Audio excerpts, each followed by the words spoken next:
Fanatical Elfz show, part of the Elfz Network.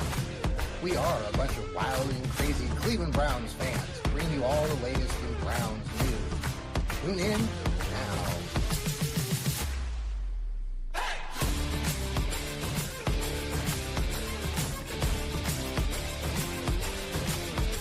Hey, it's Thursday. Hey, It's wow. the Fanatical Elfz show. I'm John Stupian. Over there is Steve Gill. If I can get the music to silence itself. Good evening, Steve. This is the Fanatical Elfz show. Evening. This How is are the you? Fanatical Elfz show, as it says right down here. Yay! We Yay. made it to a Thursday. I know, hard to believe. How's the weather in Nashville? 87 feels like 90. Oof. It's going to sizzle next week, right? Starting Saturday, the heat indices are going to be 105. Ugh. And all I need to do, and excuse my French, an earmuffs kid. It's too early for this shit. Right. Earmuffs we're going to Florida the day after the 4th of July.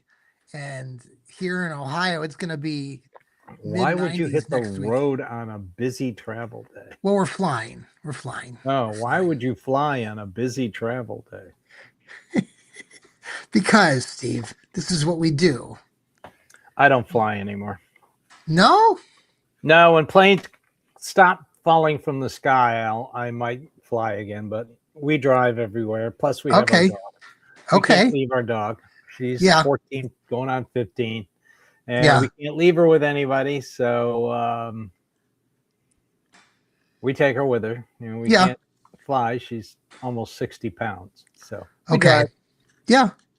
I know my stepson and his girlfriend are driving from here in this area. So I think it's like a 13, 14-hour drive to where we're going to be in Florida. So where are you going to be in Florida? We're in that Destin, Fort Walton area. We go down there. Redneck Riviera. There you go. That's right. Yep. We love it. I love it. I started taking my own kids back in 2015. We were living out there in Wichita, Kansas, and it's a popular spot for people from Wichita to go down there, and heard about it. And there's a lot of really nice places there. You know, not everything's high rises and stuff. And some of the spots that we've picked are these condos on the beach. They're low key. That Fort Walton area is very down to earth and not too touristy. So we like it right there. Yeah. Well, I grew up going to Daytona because that's where my grandparents lived. Yeah. And I lived in Tampa where my wife grew up. So we like St. Pete Beach. We've always liked that. It's a nice area there too. Yeah, I've been through that part of the world. Yeah. Haven't been down there in a while. No, Sarasota was pretty cool too. We were down there not too many years ago. But so, hey, the Cleveland Browns have been in the news for a variety of reasons. It's always the silly season. It's never quiet if you're a Cleveland fan, and that continues to be the case. I'm just glad that so far, knock on wood, because it is list and police blotter season, that the Browns have not been mentioned in the after one. I'm not going to say it again. That's right. Knock on wood. Right. There. No, so you and I both have talked. I know you talked in your show on Dog Pound South. Steve, I've been giving you shout outs all week. His Dog Pound South show comes on Sundays. Great topics. He does his blog. He just came out with his blog earlier today or yesterday. And just some really good information. Steve's got an ear to the team. Has some inside knowledge sometimes that he'll share with us here on the Fanatical Elfz programming. We don't win contests like some other local podcasters, but we are here for the fans, and we talk about football like you guys. So that's why we appreciate we're you fans coming along. Just like you. Steve, guess what? Before we get started, guess what I did? Guess what we did? What you did? We created a website now. We have a website. Wow. So if people go to our Welcome Facebook to the page, 90s, everybody.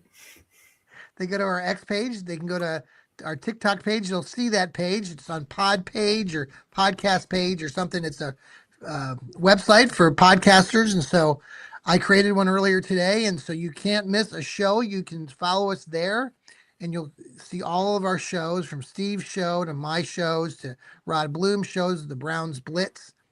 And it's just a nice place. You can see all that, and we're going to add to it as we continue to grow. We're almost to 1,300 followers on TikTok. We really appreciate that. Yeah, so we're growing, Steve. 2,000. That'd be really cool. I'd like that by the end of the summer. That would be. I think that's when training camp starts on July 23rd for rookies and July 28th for veterans. And we like giving away free stuff here too on the Fanatical Elfz too. I got some free apparel coming up. We could give that out. Maybe people follow us there on TikTok or YouTube. That would be really cool too. So free stuff. So the beginning of the week, and we've all talked about this, and we've heard local and national people talking about the Brendan Sorsby saga or soapbox. Oh, sorry, kid. Yeah. So I've been saying, I'll let you elaborate, Steve, but basically I'm done with this. Like, all of you people out there in La La Land and Cleveland's local media and national folks can just stop talking about this. Please. It's stupid. The conversation is dead. And those of you who want to continue to suggest that it's not, it's the NFL you're dealing with. So just let it rest, folks. Let it rest. That's all I want to say right now. Steve, what can you share about Brendan Sorsby? Well, I would like to thank and curse the NFL in the same time. Thank you for, technically giving this kid a 1-year suspension. He can't do anything, despite what his lawyer says. He never went through the draft process, which he has to go through to sign with the team. He did not declare for the draft. He refused. He was going to come back and play, but little did we know that his gambling habits would keep him from doing that. According to the CBA, the NFL has every right to not have a supplemental draft. So basically, Mr. Sorsby, unless he can hook on with a CFL team, because the UFL is over, there's nothing he can do about it till next April's draft. So, sorry, kid. But by the way, 35 days for gambling addiction. I'm sorry. I mean, that's worse than a weekend at Bernie's for Mike Vrabel and for family counseling. I mean, come on. You and I both know that's ridiculous. You're a student counselor. I have a psychology degree with an emphasis in counseling. Yes. And it's just not possible. You don't get cured from a gambling addiction in 35 days. Well, I also have some other opinions about it, and most of my takes have been because this kid is young. He's in his early 20s. The gist of this, and like you already reiterated, I mean, the kid didn't go through any of these processes, and he needs to pay some sort of consequence, and he needs to be held accountable. And that's all that, I mean, that's what I see. That's what I think most people see. But there are some of the people out there that are continually trying to, I mean, and I understand the other part of this too, that you already mentioned it too, is now about the NFL, because I know Rod and his brother Jeff were talking about it last night on the Browns Blitz. And, it's how did Rod described it as they are hypocrites, that the NFL is hypocrites. Oh, yeah, it's definitely hypocritical because they are driven. I mean, you can't listen to sports talk radio without hearing about a gambling app. Yeah. I mean, that's all they talk about. And the NFL takes the gambling money. But conversely, they also take a lot of money from the beer industry. You don't want some player showing up drunk to play, do you? Okay, then. Right. So let me ask you this, going back just to some specific stuff, because, we had Mike Florio, national guy, out there talking to Anthony Lima, who's driving me absolutely crazy right now, a local guy on 97.1 The Fan. He does a show with Ken Carmen, and Anthony Lima can just be a complete dummy about these things. And he has just been on a tirade trying to somehow say that the NFL is at fault and the NFL is still going to, they have to go through all these hoops still. And that Mike Florio is out there talking about the CBA and how there's language that says that somehow Brendan Sorsby got screwed over by the NFL and that he can fight it with this high priced attorney who happens to also be the same attorney for the NFL. So I'm a little like, I hear these people talk, but it's just like, I'm not getting any of that. Like, should we be paying attention to that? First of all, Mike Florio is a Steeler fan. And he likes to listen to himself talk too. But he's a lawyer, but he's never seen the inside of a courtroom. So, it's like getting a doctor's degree and not practicing medicine. So, no. See, but he stayed at a Holiday Inn Express. So who's he going to appeal to? The Players Union? Mm-hmm. Well, he's not a member of the Players Union, nor will he ever be a member of the Players Union because he never went through the draft process. Mm-hmm. It's simple. And even if he did go through the draft process and wanted to sign with the team, so as soon as he signed with the team, the league would suspend him for a year. We've talked about that on previous shows. Under the rules of the CBA, they can do that. Yep. Now, I mean, they didn't give it. They said in the letter. The letter said like we were not planning on having a supplemental draft to begin with, and historically, like you and I've talked about last week too, you go back and look at the supplemental draft over the years. They don't have one every year, and they haven't had one since 2023. They haven't had anybody selected since 2019, and there's huge gaps along the way. I mean, Bernie Kosar got in the supplemental back in 85. Josh Gordon was what, 2011 or 2012, but somewhere in there. There are still players that, somebody was asking, well, if they're eligible, has the NFL ever not had one when there's been an eligible player? And they're trying to suggest that this is the case for Brendan Sorsby. And I'm like, I don't know. I don't know the answer to that, but I think the NFL just said, you didn't present enough material. You came to us 3 days. You're trying to get out of all these things that have happened to you already. And you're trying to avoid a consequence. You're trying to avoid accountability, and they shut it down. So I mean, I know some people are like, you're either for or against this kid. Like, I'm not against him. I just think I'm not against him either. He needs to serve a consequence. And if he wants to come out for the 27 draft, great.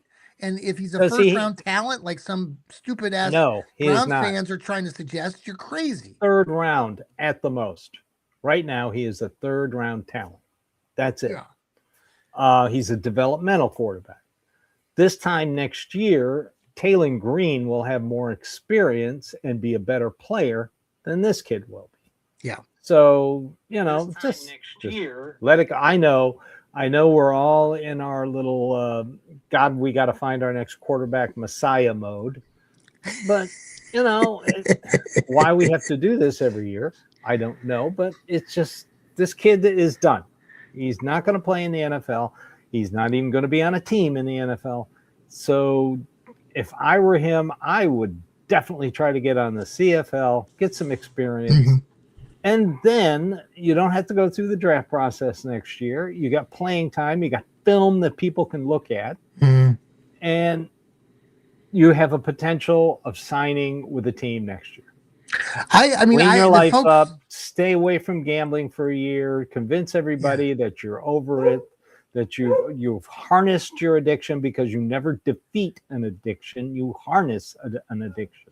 From a player's standpoint, just statistically and what he was as a football player, I've just seen some outrageous takes. I mean, the folks at the Bearded Browns podcast, shout out to you guys, and you guys doing a great job.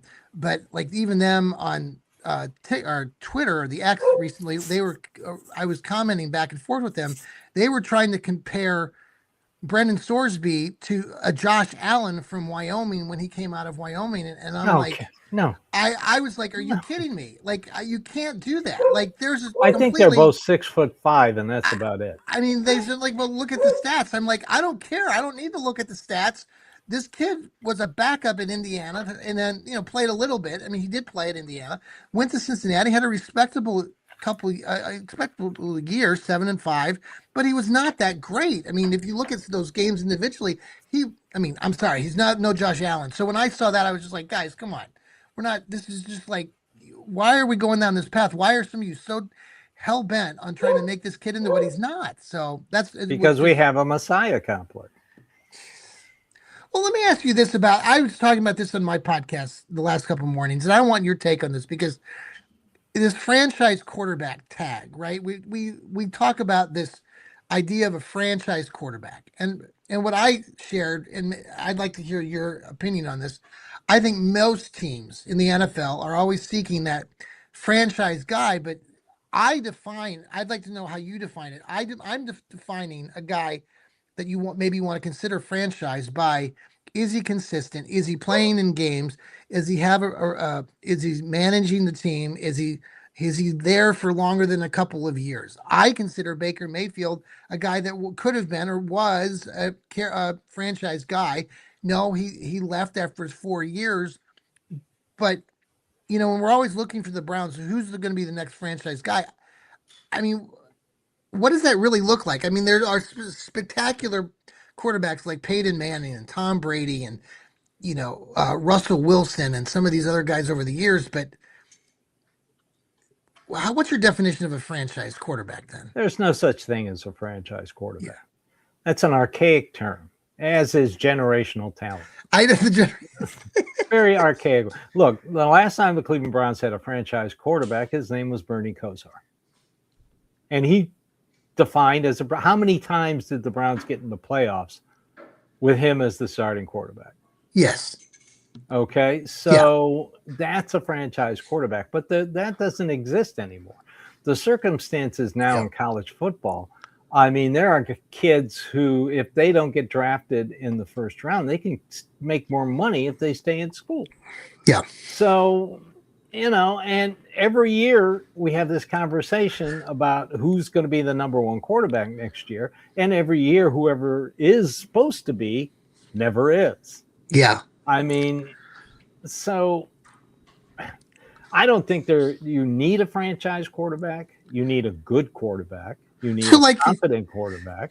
Joe Burrow, Cincinnati, franchise guy, right? Lamar Jackson, Baltimore, probably a franchise guy. Been there a while, been successful. I would say not franchise. I would say star quarterbacks. Okay. Franchise implies that they're saviors. How many Super Bowls have the Ravens and the Bengals won with? So I guess this gets back to, like, I agree with your take because I don't think it's real. I think we always talk about it, and it's nauseating because it's not really, it doesn't really exist, right? Like you're saying. I don't think it exists. It really doesn't exist in this version of the NFL. Back then in the 80s, 90s, and maybe even 2000, sure. I mean, and you could take a guy number one overall, or you can find a Tom Brady in the 7th round. Yeah. And he only got to play because Drew Bledsoe got hurt. Mm-hmm. And then boom, it all blew up. So no, I don't think there's anything, but you've got to have a complete team to win. I mean, Sam Darnold didn't carry these Seattle Seahawks to the Super Bowl. The team carried him to the Super Bowl. So, I just don't think there's anything even close to being a franchise quarterback anymore. Now, do the Browns have any good quarterbacks on their roster right now? No, they don't. And that's a fact. Even with Shedeur just coming into his second year. I thought he was traded. Didn't he get traded? I thought he got traded. Where did I read he got traded? Wait a minute. Let me check the internet. Oh, no, he's still with the Browns. Well, okay. So let's move to that real quick with Shedeur, because the whole spiel, I mean, Tony Rizzo is just an idiot for what he did the other day. Obviously, he's trying to make clicks. It's a big, powerful radio station.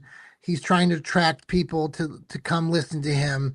And then you have other periodicals like Pro Football. Well, he's trying to get people to go to the YouTube show before they start broadcast. He does the hour show before they get on the air.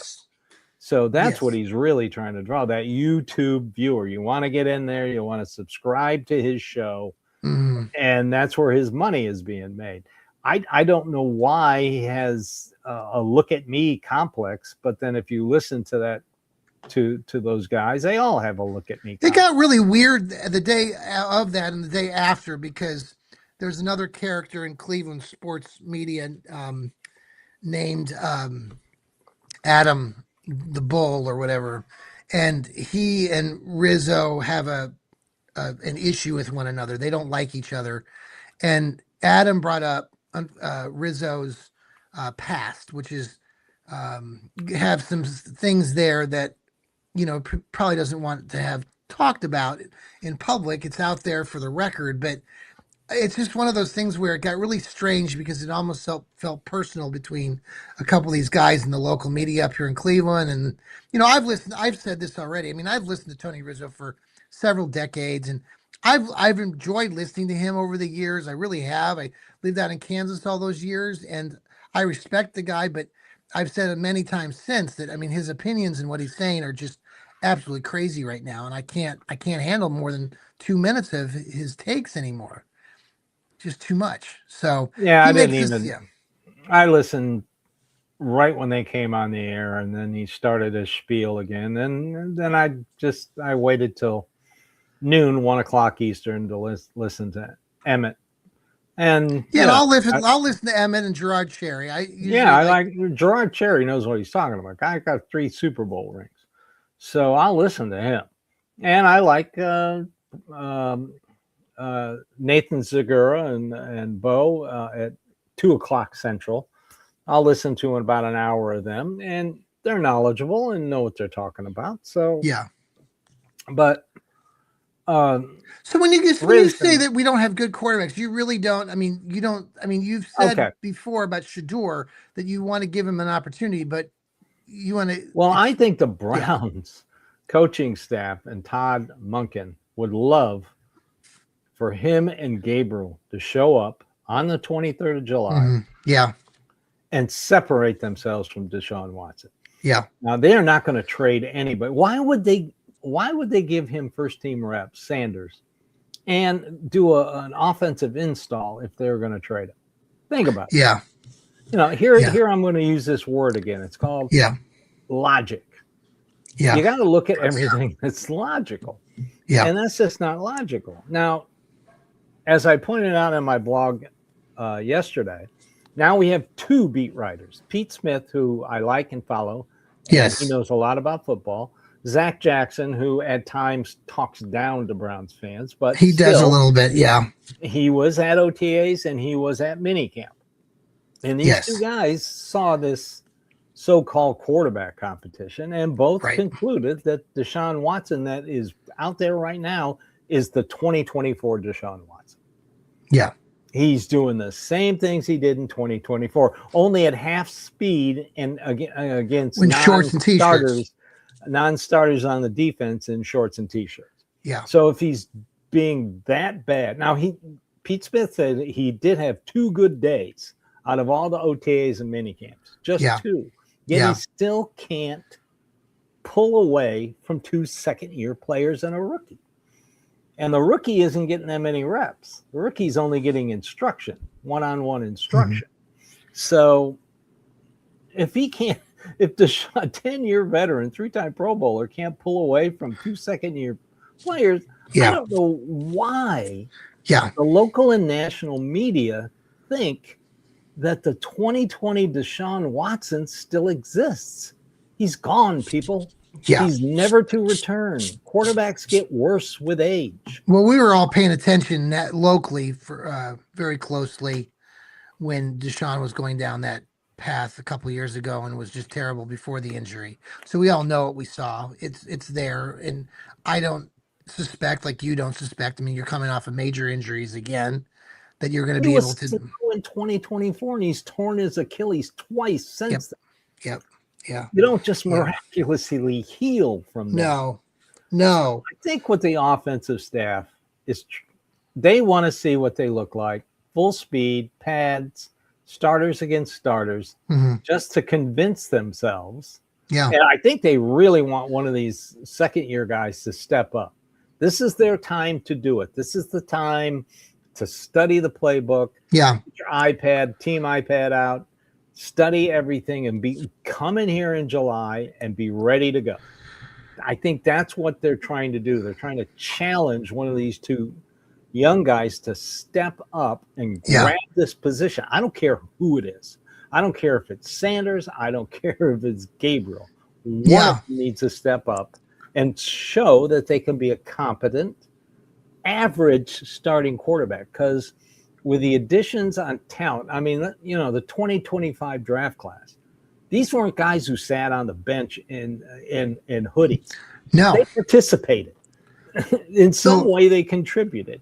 They did a little bit. To that, you add to this the 2026 draft class, and you add to it a new offensive line. Yeah. And I think the defense is going to be a little bit better because other offenses don't have to game plan against one guy.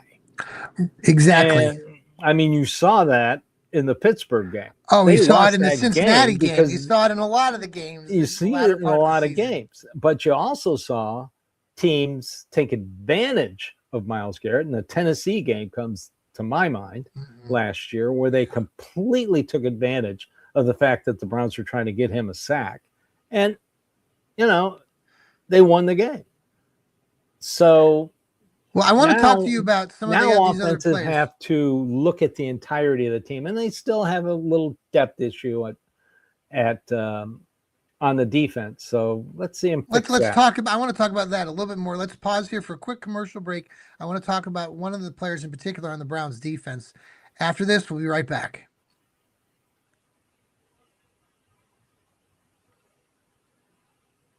Hey, and thank you for coming back to the Fanatical Elfz show. It's Thursday night.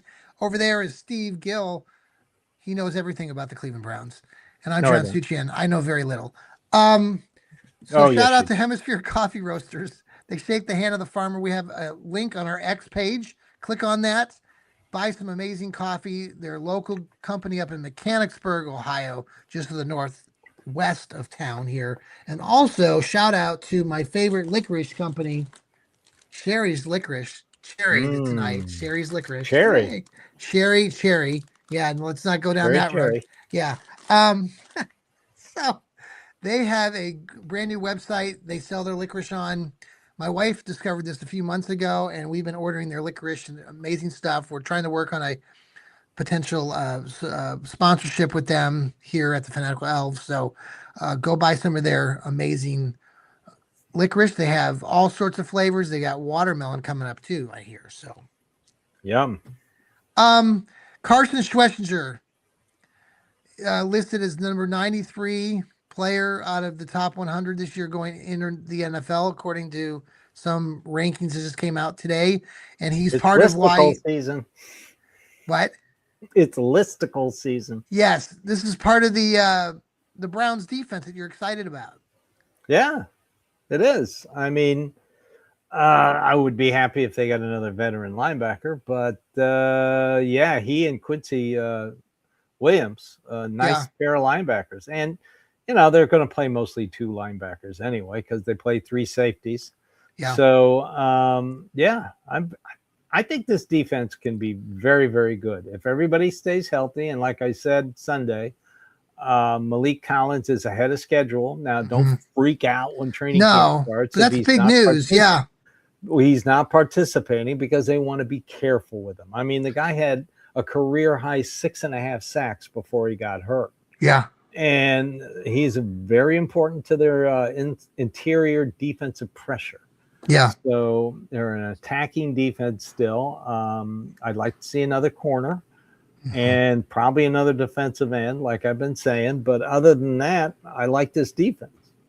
I switched to the offense. I wrote an article this week for Dog Pound Daily about Jerry Jeudy, the trade wins. And some people are speculating that he would be trade bait come November. Some people are suggesting he could even be traded before the season. Now, the Browns would benefit if they did trade him at this point. They would gain $3 or $4 million in cap space. Ooh. Since he would be a post-June trade. Your thoughts on Jerry Jeudy? No, they've already done their two. Oh, they already have done their two? Okay. Well, yeah, they're not going to trade him. Okay. I mean, I've been told they want a veteran in the wide receiver room because it is extremely young. I mean, See, this Isaiah is where I have a Bond, problem second with you, because year. this is why I have a problem with him, because I think he's a knucklehead. I've said this before. I think he's immature. I think Well, he's that's all about fine. If himself. you think he's a knucklehead, you don't know what's going on the inside of the facility. So if he I see. is, Well, don't you see enough though on the if he outside? is being a veteran presence to the rookies and showing them how things are done, but nobody's So when he's reporting it. running down the So field in that game last doesn't year, right now. That does not matter. okay. You didn't think he was a knucklehead 2 years ago. I would. I don't know if I'd call him a knucklehead, but I know he had the 90 catches. I know he had 1,200 yards running or catching. Look, I understand that, but I also was hesitant, I believe, even back then, because we talked about this, because he came from Denver, where if you'd ask people from Denver, they were happy to get rid of the guy because he's a mental case. And That doesn't mean anything. well, I think it plays a factor in what we're talking about, because if Sean Payton, you're talking about Sean Payton, right? I just don't Is think that that who you're he's. talking about? I don't think you should be looking for the rookies to be looking to Jerry Jeudy to get any sort of advice. Well, That's what I maybe think. maybe the coaching staff is impressed with the fact that he is taking the young wide receivers under his wing. Do we know this? Is that what they're saying? They're reporting that? All I know is they don't want to trade him because he's a veteran presence. Okay. In the locker room. Okay. With the young wide receivers. That's all I've been told. Okay. So, well, if you're hearing that, so be it. Great. I mean, I don't know. Like all I'm basing this is on like some of the performances that he's had over the years that are just blowing my mind, and it just I can't see him as being that big of a model. But let me say this: I mean, somebody like Myles Garrett, who is not with their team anymore, who's in Los Angeles really, when now. that happened? Yeah. By the way, speaking of Myles Garrett, the commercials. I told Steve before the show started that Myles Garrett's in a hotel, like a commercial for some hotel chain, and I was surprised because I don't recall Myles Garrett being on any commercials when he was here in Cleveland, but now he's out in Los Angeles. The commercial he's there, Los Angeles, and he's joining Baker Mayfield, the progressive commercial guy, in that realm. Good for Myles Garrett. No, I guess. Well, I guess what I was getting at with Myles Garrett is that basically, he wasn't a big leader. People have come out and been saying how he really wasn't a big leader. And see, I don't think Jerry Jeudy is a big leader. But if you're hearing otherwise, so be it. We'll see how it pans out. I'm hearing they appreciate his veteran presence in the young wide receiver position room. Okay. I'll just leave it that because that's the only thing that was said. Okay. Interpret it as you wish. Also, he's cheap. So why are you dealing away somebody that, is cheap? I mean, they got him cheap. And no, they're not going to trade Denzel Ward. I know that's going to come up probably in about 10 days to 2 weeks because we're going in cycles. Raul Havana, thanks for joining us. He's not a big Jerry fan either. Jerry had 9 less interceptions. If you're listening to us later on Apple, Spotify, he's putting down Shador. Shador, he calls him Shodor. Thank you, Raul. Can you repeat that last thing you said, Steve? I missed what you said. Oh, it's all in a cycle. I mean, right. we're going to get back to the Denzel Ward, but first we got to go through all the available quarterbacks. It's like that. Yeah, like if they did those graphs. Nobody's brought up Mac Jones again because we talked about Mac Jones at the beginning of the season before free agency even started. So we should be cycling back to Mac Jones, but then we'll get back to the Denzel Ward has to be traded routine. They're already concerned about the depth in the cornerback room. Why are you going to get rid of your best corner? Again, logic. Always think logic.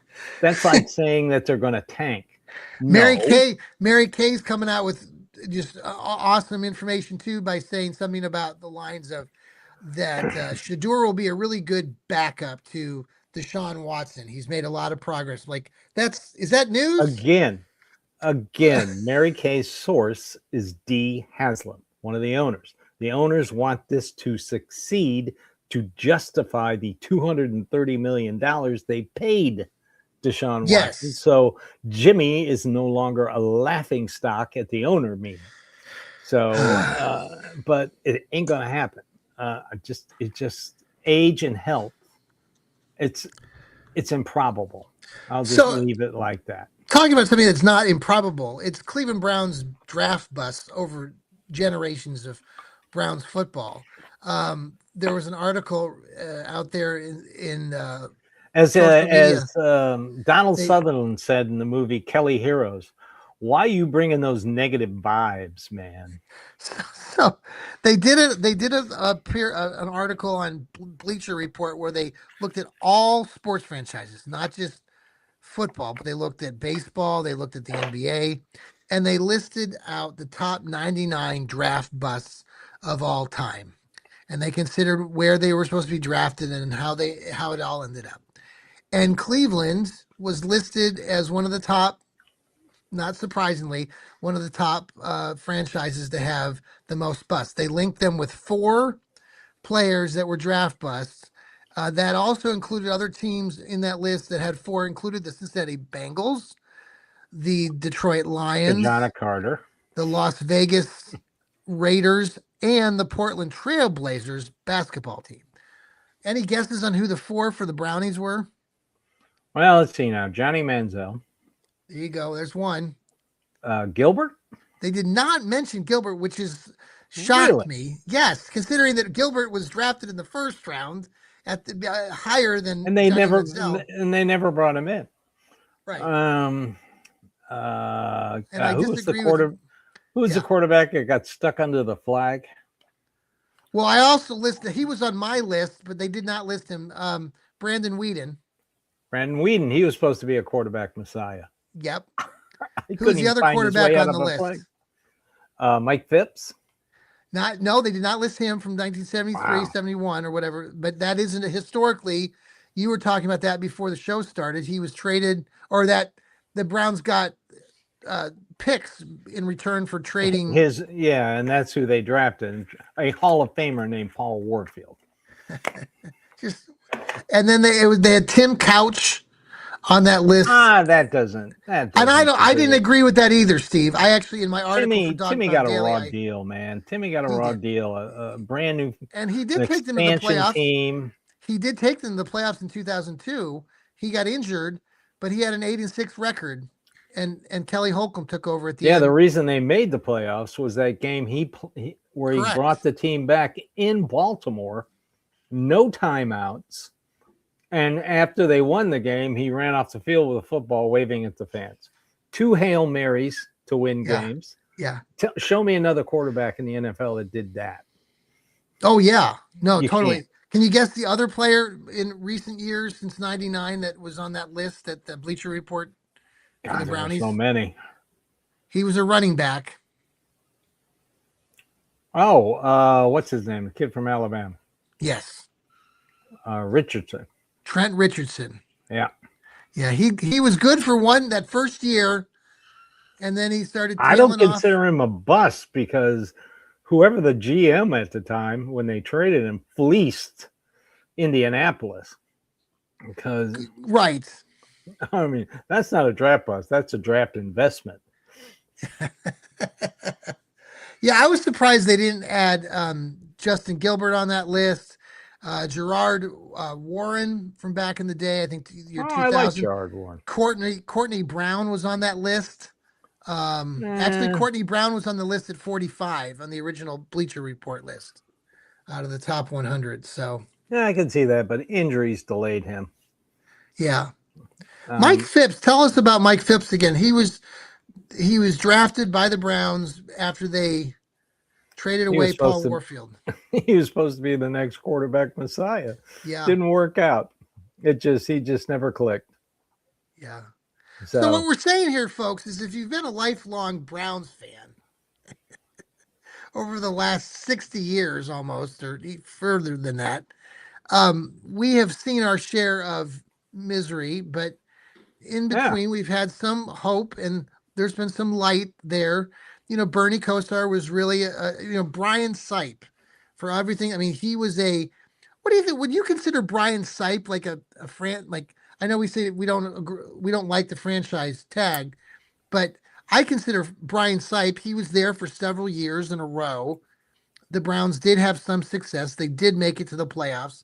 He won the 1980. He was the NFL MVP. Yeah. Passed for over 4,000 yards. I think over 4,100 yards. Yeah. I mean, I think he was a 16th back when the draft went on for a week.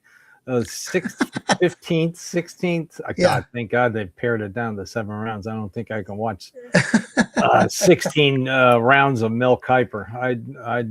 I'd shoot myself.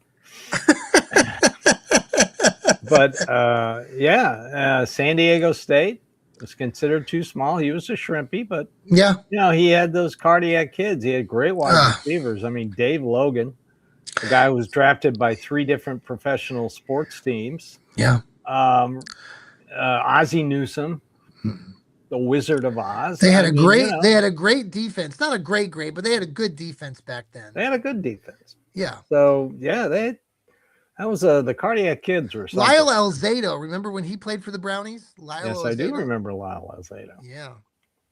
That was a crushing defeat. I was 12 years old at the time when they lost that game. Red Right 88? Oh, that was the first time where I actually cried. I was emotional. It was the first, opportunity where it was heartbreak to see how they lost that game. Well, if they'd had a dome stadium back then, they would have won. Because Don Cockcroft could have made all his kicks. The wind off the lake. Oh, I know. The wind off the lake was. Bless Sam Rutigliano, man. I loved him as a coach. We talk about coaches in the Browns past. I always liked. By the way, Dave Loken was open on the other side of the end. Oh, he was. I've watched that highlight 1,000 times. I still, I have to believe that when Brian Sipe threw that pass, this is 1980, folks, 1981, January 1981, that, when he threw it, they told him to throw it into Lake Erie. I'm sure when he let that ball go, he was trying to hit Ozzie Newsome. There's no way in God's green earth that he imagined that the Oakland Raider player could, even if he got his hand on the ball, it would be an incomplete pass. There's no way he's going to intercept it. It was minus 1,000 degrees that day. Plus, the Oakland Raider defender had glue all over him. Remember, that's when they could legally use stickum. Yes, it's really mind blowing. And when they forbid stickum, that guy just disappeared into the oblivion. I do say this: the Browns did benefit in that game. They themselves had an interception. I believe they took it back for a touchdown. Isn't that how they scored their one touchdown? I think so. Bolden or whatever his last name was intercepted a pass. Bolton. And at that point, it was the cold weather team of Oakland. There's no way that anybody thought that they could come to Cleveland and win that game. So and they went on to win the world. They went on to, did they win the Super Bowl that year? I believe so. I think they did. Yeah, Plunkett. Yeah. Wow. Oh, well. All right. Any final thoughts tonight, Steve? Oh, I'm just waiting for the next absurdity, the next nonsense. I want to see how long Rizzo rides this. He's probably going to ride it for another week. I used to love this period in between mini camp and training camp. Now I hate it. It's just so stupid. It is the epitome of stupidity. Well, I think it's just getting off of these. By the way, that's my beautiful wife, Laura. Oh, there you go. Wow, Happy anniversary. I have the cover. I have the cover of the. Well, you can't even see it. The oh, there you go. 1964 program. Oh, I love it. I love it. Right up there. Very cool. Yeah. Very cool. Yeah. Well, so just if when you see something and somebody who thinks he's an expert tells you something, just think about it logically for a second. Everybody's saying, well, if they tank, they'll get their quarterback. Todd Monken ain't taking the first and probably the only opportunity he's going to have to be an NFL head coach at 60 years old and tank. Yeah. He's not going to. No, and that part of the Browns, I'm anxious to see what this defense. I agree with you. I know some people are talking about how, the Browns defense is not going to be any good now without Myles Garrett and all the things that he did. I think it could be better. I agree with you. What happens with Ruttenberg. I mean, Quincy Williams, he took this guy who was an undrafted free agent and turned him into a Pro Bowler. I am very curious to see what they settle on the offensive line. Right now, it's just right guard and center. Those are the only two positions up for grab. If Elton Jenkins, if one of the rookies won't step up and play center, then it'll be Elton Jenkins. I'm fine with that, and they have guards to put at right guard. So, I want to see them gel. I want to see them play a lot in training camp together. Let's get these guys. Well, and you add the other parts to the offense, the wide receivers, the new players there. I think it's an opportunity, and I think it's exciting, and I think that should give. Like Browns fans are always eternally hopeful, especially before the season actually gets started. I just want to have a competent quarterback, please. I'm not going to be optimistic about the quarterback room as it stands now. So I will rate the mini. I kept telling you I wanted to wait till the veteran mini camp, and I did, and I found out that Deshaun Watson is the same 2024 Deshaun Watson we all know and hate. Yeah. So that confirmed to me that all these reports that, wow, he looks good. He looks great. He looks like the old Deshaun Watson. No, he doesn't. Yeah. Yeah. That's a lie. There's a lot of people out there lying and just, we want your clicks. We want you to subscribe. We want you to follow us on Apple, on Spotify, anywhere you're listening to your podcast. I'm going to be honest, brutally honest. I was honest with John every time when the team really sucked and we do our pregame show. He'd say, well, do they have a chance to win? And I go, no. I'm not going to, like they say in the South, I ain't going to piss down your neck and tell you it's raining. I'm going to be brutally true. All right. Well, I think for everything that we've seen over the last couple of years, I think bringing in the new head coach, who's an older guy who I'm not sure exactly what it's going to look like. I tell you, man, he reminds me of Bruce Arians. I think he's got that feistiness, like you're saying.